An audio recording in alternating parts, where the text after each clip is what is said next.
কলকাতার রাস্তায় আর দেখা যাবে না 150 বছরের ঐতিহ্য প্রাচীন ট্রাম।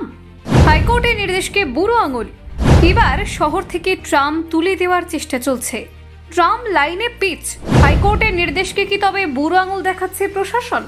তবে আর নয়, এবার একজোট হয়ে পথে নামছেন শহরের মানুষ। কলকাতার ট্রাম কি তাহলে ইতিহাস হয়ে যাবে? আদালতের নির্দেশও মানছে না পুরসভা, কিন্তু আদালতের রায়কে অমান্য করে কেন এমন করা হচ্ছে? দেখুন এবার ঠিক কি ঘটতে চলেছে।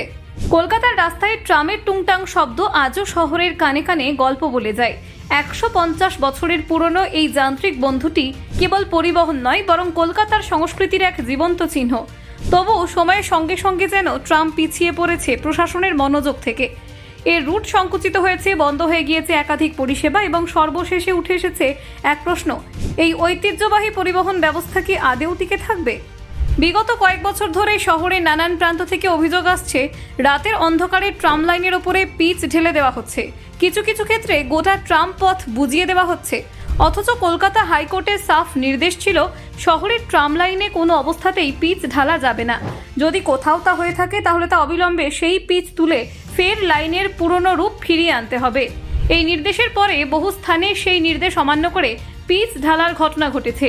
সম্প্রতি বড়বাজারের চিতপুর ও এমজি রোড সংলগ্ন এলাকায় গভীর রাতে এমনই একটি কাজ করা হয় বলে অভিযোগ ওঠে। ঘটনাটি নজরে আসতেই ক্যালকাটা ট্রাম ইউজার্স অ্যাসোসিয়েশন থানায় লিখিত অভিযোগ দায়ের করে। তৎপরতায় সেই পিচ পরে সরিয়ে নেওয়া হলেও এই কাজের সঙ্গে জড়িত সংস্থার বিরুদ্ধে কোনো কঠোর ব্যবস্থা নেওয়া হয়নি বলে অভিযোগ রয়ে গিয়েছে।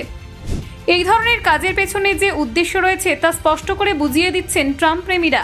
তাদের মতে এটি শুধুই এক প্রশাসনিক ব্যর্থতা নয়, বরং পরিকল্পিতভাবে ট্রাম পরিষেবা বন্ধ করে দেওয়ার চেষ্টা। আন্দোলনকারীদের মতে এই কাজের পেছনে কলকাতা পুরসভা এবং রাজ্যের পরিবহন দফতরের প্রত্যক্ষ বা পরোক্ষ মদত রয়েছে।